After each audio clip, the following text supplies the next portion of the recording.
Good afternoon to the citizens of St. Bernard Parish. Today is Wednesday, April 8th, and we continue to have news in the COVID-19 saga. But today we're going to have two guests.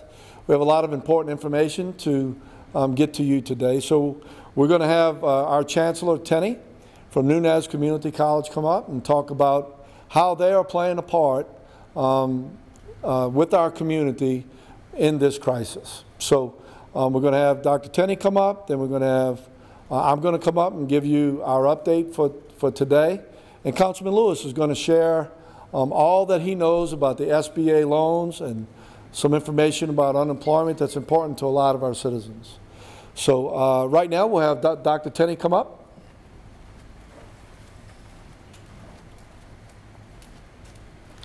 Thank you, President McInnis, and thank you for the opportunity to share the way that Nunez Community College is trying to support and play a role in this effort with COVID-19. As you know, Nunez Community College for over 20 years has been a real keystone to the community, providing educational experiences and training and impacting our workforce through our curriculum and programming. And most recently, you've probably learned about some of those innovative programs with our aerospace program. Of course, we have the P-Tech program for our petrochemical industries for support. And they've gotten a lot of attention and traction recently, rightfully so. But today I wanted to bring your attention to the fact that Nunez Community College has been impacting the healthcare workforce as a legacy program at our college for over 20 years. Not only do we have our nursing curriculum and provide nurses for the workforce, but we have an assortment of diverse healthcare professionals that we train at the college, including our phlebotomists, our patient care technicians, our medical assistants, our nursing aides, our EMTs, and our paramedics, just an entire host of healthcare professionals. And so we are excited to be able to impact workforce by providing the people. And there are many ways and resources that are prevalent in trying to address this COVID saga, as you said. And I'll share with you a few things. But there is no resource like our human resources and our people. And so we are we're honored to be able to contribute to the workforce and privileged to be able to do that as an institution of post-secondary education. But I want to share with you a few things in terms of how I've challenged myself and challenged our team. How do we support and cooperate and contribute during this time? And I'll share with you two very exciting ways that our college has come together to do that. One is in terms of providing a physical resource. And Nunez Community College, as you know, has career and technical training and trades, and we can produce, we can manufacture. And so we've had some of our faculty go in as part of our STEM programming, and they can rapid prototype. And so they have been assisting, and we have offered an in-kind donation to contribute to the PPE for the Oxner healthcare professionals that are on the front lines of this every day. And so they have been manufacturing through our laser cutting and through 3D printing our face shields and some ventilator parts as well that we have designed files for, and we've shared that as a system-wide effort. So I'm very, very proud of the work that's done, that's being led by the efforts of Dr. Vambacco and his brother Vincent Vambacco that are both have been working tirelessly in terms of providing that resource. And additionally, I'm very excited to share with you today another initiative, and this one was inspired by another community keystone, Ron Chapman, who is one of our professors of history. And in challenging our team, he reached out to me and said that, you know, came up at 4:30 in the morning with an idea for awareness. And as a tribute to our healthcare professionals, we know that if we go into Oxner here at the St. Bernard Parish Hospital, our clinics, many of our students and graduates are there working in the community and in the metropolitan region, serving our community and our loved ones and caring for them. And we wanted to send a message that we care about them as well. So Ron Chapman initiated the idea of a Healthcare Heroes campaign and reached out to Chris Mallory, who is a friend and artist of his acquaintance, in order to design some imagery that we want to share with the community at large. And so I want to share with you and announce the launch of our Healthcare Heroes campaign and the design of our We Care ribbon. So the We Care ribbons will go up. You're going to see this as part of an effort not just in our community. We shared this imagery with all of the 12 colleges across our state, and this imagery will go live on our digital billboards, on marquees within our community and across the state to send a real message, a unified message of support, encouragement, and hope to our healthcare professionals. And so for all of the doctors and dentists and nurses and phlebotomists and EKG technicians and EMTs and paramedics and nurses, aides, and the many, many people who are on the front lines day in and day out of this particular crisis and saga, as President McInnis shared with you, we want to send them this message of support and encouragement. So I want to also publicly thank St. Bernard Parish government. Thank you, President McInnis, because when I shared it with them as a thought and as an initiative, they quickly endorsed this and have provided the resources and the help and the support to make this a community-wide effort. And we hope that it will spread to be a state effort as well as maybe beyond. So we're very excited to be a part of this campaign and to share this with our community and send that message of support and hope. Thank you. Thank you, Dr. Tinney, for that. We're so grateful for your service to our community and all of your staff at Nunez Community College. We want to thank you guys for what you do. So I'm going to give my update today, and Councilman Lewis is going to close us out here. I'm going to give a quick update today. We still have to make sure that we put a full court press on this COVID-19. We have an additional 24 patients that tested positive in St. Bernard Parish. Our number now, just reported, is at 304. Our hospital is keeping steady. We currently have 32 patients at our hospital. We have approximately 32 patients at the hospital. We have approximately 31 COVID patients. We're leveling off a little bit because the ER visits now are down about 50% of what they were last week. So that's a good thing. Maybe people are being educated a little bit more and not coming to the emergency room with symptoms. It does appear that a higher percentage of people are testing positive, but we believe that's just because people are only coming when they have the necessary symptoms to come to our hospital. So today we started our new executive order for our food distributors. All of our grocery stores are cooperating with our compliance officers, and I wanted to make sure that I thank them for their cooperation. I continue to thank the citizens of St. Bernard Parish to get through this difficult time dealing with this COVID-19. So at this time, I want to, and look, let me say one more thing. I got a few phone calls that I didn't say a number yesterday, right?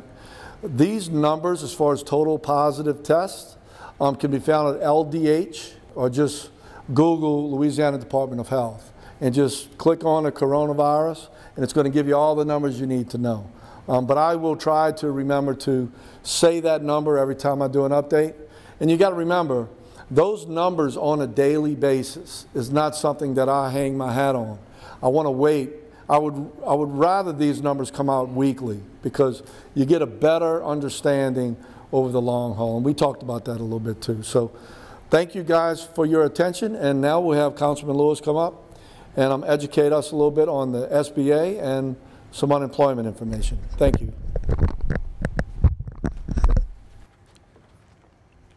Thank you, President McInnis. Councilman Richie Lewis, at-large West, here today to talk to you about SBA options, unemployment options, and stimulus checks. So what we know and what concerns me is small businesses that are going to have trouble getting through this process. This process has been changing on a daily basis. You fill out an application today, it's a new application tomorrow. Information you get off of one website is different than information you get off of another website. So I want to try to clear up some of and try to get some people through some of that information. And we're going to start with There are 3 different programs for businesses through the SBA. Those programs are what's being referred to as the PPP, the Payroll Protection Program, the EIDL loan, which is the Economic Injury Disaster Loan, and then there's the Employee Retention Tax Credit Program. That's the 3 programs right now available to businesses. So the Payroll Protection Program, we'll go through that one just a little bit, and I'm going to go over some frequently asked questions and try to put some information out. If you have employees on your payroll, you can apply for the PPP, the Payroll Protection Program, with your local bank, your local lender, wherever your banking account's at. That if they're an SBA approved bank, that is where you apply for it. Not on the SBA website. You go straight to your bank, and they will take that application for you. Who should apply?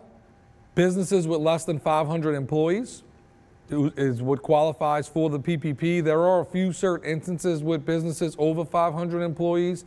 I don't know 100% of those parameters, but I can tell you for any business with less than 500 employees, you definitely should apply for this program. Under the PPP program, you apply at your bank. What do you need to apply?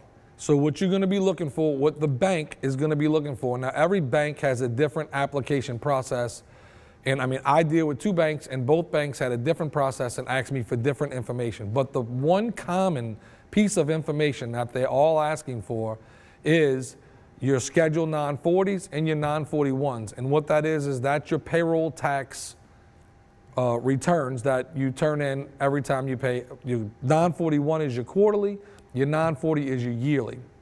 You take your 940 and you divide it by 12, you multiply it times 2.5, and that's going to be the bulk of your PPP loan. Now, what counts as payroll costs? That's the big question, right? Obviously, salaries, wages, commissions, tips, employee benefits included in the cost, vacation, parental, family, medical, or sick leave, all are included in payroll costs. State and local taxes assessed on compensation included in payroll costs. For a sole proprietor, independent contractor, wages, commissions, income, or net earnings from self-employment capped at $100,000 on an annualized basis for each employee. Let's talk about that. The cap for any employee is $100,000.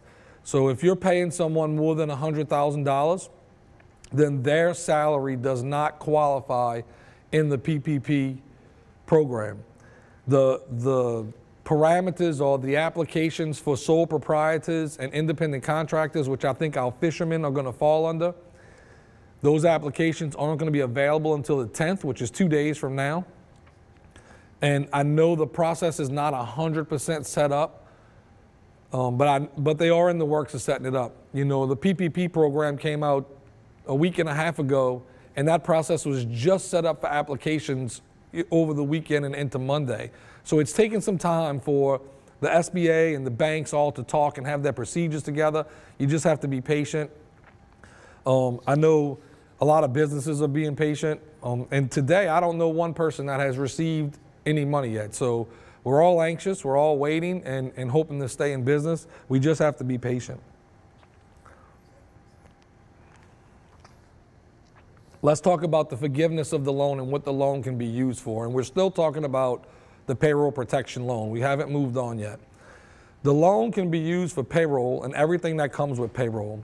It can also be used for rent and for utilities, rent or mortgage interest and utilities. The calculation is if you get a loan for $100,000 under the PPP program, you can only use 25% of that loan towards rent, mortgage interest, and utilities. The other 75 needs to be used strictly for payroll, for the loan to be forgiven later on, when all of this is over with, which can't come soon enough, right?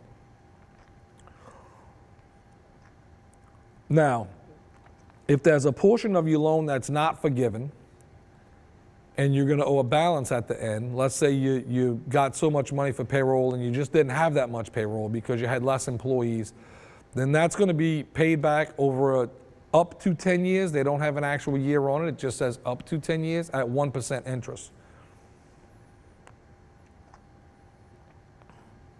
There will be no need for collateral on the PPP program, and there will be no need for a personal guarantee on the PPP program, strictly based off of your payroll. Also, it's important to know this, for the businesses that are closed, the ballrooms and business considered non-essential, you are still eligible for the PPP program. You're not going to be penalized. Let's see, it says exactly, it is important to note that furloughing or laying off employees prior to the PPP does not prohibit a business from applying or receiving the loan. However, the amount of forgiveness may be substantially diminished because you don't have payroll, but you can still get the loan at the 1% interest without collateral and without a personal guarantee. I want to encourage all businesses to take advantage of this program, because for a lot of us, it's going to mean making it or not making it. I don't want to see any of our St. Bernard businesses or close regional businesses close down due to something that was no fault of their own. So please, please go apply for that program. It is a very good program. Call your banker, call your CPA, whoever gives you your financial advice, and go apply for the program. Now we're going to talk a little bit about the Economic Injury Disaster Loan, or better known as the EIDL loan. The EIDL loan is going to be more of a typical SBA loan. It is strictly a loan and it is non-forgivable. When you apply for the loan, you automatically qualify for a $10,000 grant. Now, there's a lot of things that surround that. I've had a lot of people call me and ask me, you know, is the $10,000 really a grant? Well, what if I don't get the loan? If you don't get the loan, the grant is yours to spend however you want. The only way that that grant does not become a grant is if you apply for both loans. You apply for PPP and EIDL. Now, that doesn't make it, that's still a grant at that point. If you have a balance at the end of your PPP that is not forgivable, then the $10,000 is going to attach to that balance. If your entire PPP loan is forgivable, which in most cases it should be, then the $10,000 remains a grant. It's a little bit confusing, and I hope I said it. Make sure y'all listen to that a couple of times. The EIDL loan, you can qualify for an EIDL loan. They will determine, based on your application, how much you qualify for. The only catch to getting both programs is you cannot use the funds for the same items. You can't use your EIDL loan funds to pay payroll and rent if you're using the PPP to pay payroll and rent. So the question is, well, what do I need an EIDL loan for? Well, maybe some businesses have back vendor debt from when this happened. A lot of businesses work on cash flow. And when, you know, COVID-19 hits and on Monday you got to close down, but you still owe bills from last week or maybe the last month, depending on how your terms are set up, you can use that EIDL loan to pay down those vendors so you can still get supplies. You can use that EIDL loan to restructure debt for your business. You just cannot use the EIDL loan for payroll, rent, and utilities if you've received the PPP loan. If you haven't received the PPP loan, then you can use the EIDL loan for whatever you want. But I gotta imagine that if you got approved for EIDL, you got approved for a PPP in my mind. And that's really the bulk of the information. I know that some guidelines for SBA have been waived for EIDL. I don't know the details. Like I said, it's important for everybody to remember that this is fluid information. This is changing almost every day, and it's been an enormous amount of information to keep going through. And I think I filled out an application 3 times for the same loan already, just because it's changing, and they're trying to do it so fast and catch everybody, and we're trying to limit fraud. So with that's going to come changes. It's understandable. We have to be patient. We have to take our time. We have to depend on our professional experts. For me, I call my banker and my CPA every single day. I'm sure they're tired of seeing my phone number on their cell phones, but I'm trying to stay on top of the latest information for my business and to bring to you guys for your business. The Employee Retention Tax Credit, I'm going to read the description of that. I haven't seen any parameters around that program other than what I'm about to read you right now. Tax credit provides all businesses with refundable payroll tax credit for 50% of wages paid by employers to employees during the COVID-19 pandemic.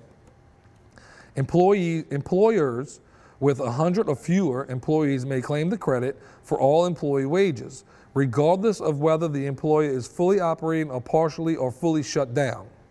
Companies with more than 100 employees may claim the credit for employees who are on the payroll but not currently working due to the crisis.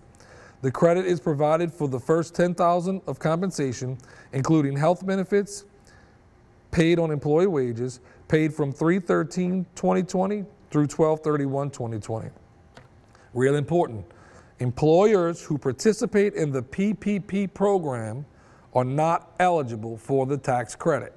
So, guys, there's 3 avenues here. You need to figure out which avenue is better for your business, and that's the avenue you should go. For me, I'm going to encourage everybody to apply for the PPP program and apply for the EIDL loan.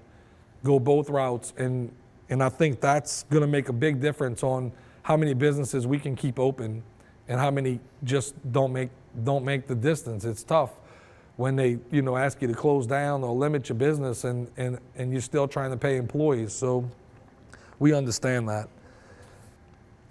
One thing I forgot to mention, I said 940s, 941s for the PPP loan.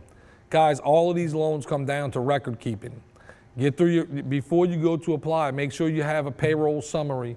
Make sure you got all your records in order, so when you go to apply, it's a lot smoother process than trying to scramble for that information. As a business owner myself, look, a 940 and 941 is the last thing on my mind every week or every month or every year. My CPA files that stuff, I don't even think about it, right? But now I need to think about it, and I need to make sure that it was accurate, and I need to make sure that I had access to it. So start looking for those documents. Form 940 and Form 941, along with a payroll summary, that's going to be the bulk of what any bank's going to ask for. But all banks have a different process. So call your bank, find out what information they would need, and supply them with that information. One thing that's important to remember is, we don't have to pay, as business owners, we're not paying our mortgage interest, our rent, our utilities, all of that stuff's kind of pushed back for us, and that's wonderful, and we all appreciate that. But at the end of this, we don't want to be stuck with 2 or 3 month light bill, and then we're trying to dig back out of a hole. So that's one reason these programs are really, really important to go after. We're gonna move on, and I'm gonna say we're gonna put up some links. I'm gonna put up my email. If anybody has a question and wants to email me a question, I will gladly try to help you find the answer to any question regarding any of those SBA programs that I can help you find. I want to talk a little bit about the stimulus checks. So here's some of the guidelines on the stimulus checks, guys. If you are a single adult with an adjusted gross income of $75,000 or less, you will be eligible for up to $1,200. This is a one-time stimulus check. This is not unemployment. If you are married and filing jointly with an adjusted gross income of less than $150,000, you're eligible for $2,400. There is not an application process for this. You don't have any application to fill out. There's nothing for you to do. This is simply going to be based off of your 2018 and 2019 tax returns. And that's how they're going to determine who's eligible and who's not eligible for these checks. That is, unfortunately, the most information I have on that check, but at least it's something so you can kind of figure out where you fall in at. And the last thing we're going to talk about, or second to last thing, is going to be unemployment. So unemployment, how does the $600 unemployment work from the federal government? Where do I file for it? How do I know if I'm eligible for it? All of these are good questions. First order is to file for, if you're unemployed due to COVID-19, you file for unemployment with the state of Louisiana, if you live in Louisiana.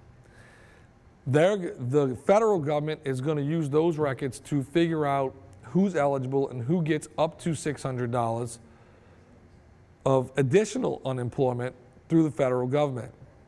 Now, this process is, again, fluid information that's changing every day. I'm just giving you kind of what I have up to date. The money's probably another week or two out before people start seeing this money, which, believe me, I know is a long time, but all I can tell you is everybody's telling me it's coming. You're eligible, once you receive your unemployment benefits, you're eligible for 8 weeks, and it can be extended up to 39 weeks. So that is whatever the state qualifies for you for state unemployment, and then there's an additional amount of money that's going to come from the federal government for unemployment after that. Now, one of the questions amongst a lot of business owners is, how do I get my employees to come back to work if they're making $800 a week on unemployment? Well, I'm going to answer that question is, if your employer calls you and asks you to come back to work and you refuse to go back to work, you will no longer be eligible to receive state or federal unemployment due to COVID-19. So that's a big part of it. You know, if your employer calls you to go back to work, guys, our goal is to get this economy back up and running, and I suggest that you go back to work, and I would hope that your employer is following the executive orders being brought down from our president, governor, and parish president at this time. So while we're talking about unemployment, Tri-Parish Works is assisting the Louisiana Workforce Commission, helping individuals file claims and address issues with unemployment. Over 3,000 St. Bernard residents have been assisted through calls and email already. Their phone number is 504-278-6214. That's going to be for St. Bernard and Plaquemines. You can email them at info@triparishworks.net if you need to get some information, or if you just need general help filling out your unemployment application. I want to touch a little bit on renters. I got a few phone calls about renters and evictions, and can I evict my tenants, and should they be paying? Look, the executive order is that they cannot be evicted. However, you will owe, at this time, there is no other programs in place for renters or landlords, you will owe that back rent. My suggestion is, if you receive a stimulus check or you receive an unemployment, to go ahead and pay your landlord. Your landlord also has bills and expenses to cover as well. So that's my suggestion. But the law, or the executive order, I should say, is that you cannot be evicted. I don't know when that ended. I want to say it was through the 30th of this month. Then I'm sure, you know, if they extend, they'll extend that even further. But right now, if you're a renter, try to pay your landlord. If you're laid off due to COVID-19 and haven't received any funds, landlords try to be reasonable with your tenants. And that's the only process I have regarding renters and landlords. You know, I reached out to, I've been talking to Fred Everhart, councilman in District E. I know he is on, him and Kerry Calais are on top of the fisheries SBA programs that are going to be coming out on the 10th. I'm sure you'll get an update from them regarding, you know, how to qualify. It's probably going to be under the sole proprietorship and independent contractors portion of the PPP program. That's the portion you want to look into and you want to follow up on. If you have a specific question, feel free to email me or them. But we're all working together to try to get our business community through this. Our business community is very important and vital to St. Bernard Parish. And, you know, look, we're blessed here in St. Bernard Parish. Our residents and have been so supportive of the local businesses. It's been incredible, and it's amazing to see unfold in our businesses. You know, every restaurant's following every rule. Every store is following every state order that I'm seeing. And that's encouraging to see. It's encouraging to see everybody come together for one common goal. So let's just keep up what we're doing. Let's keep praying. Let's pray for the essential workers, hospital workers, our first responders. Let's pray for all families affected by COVID-19 in any type of way. And let's get through this together for a better tomorrow. Thank you.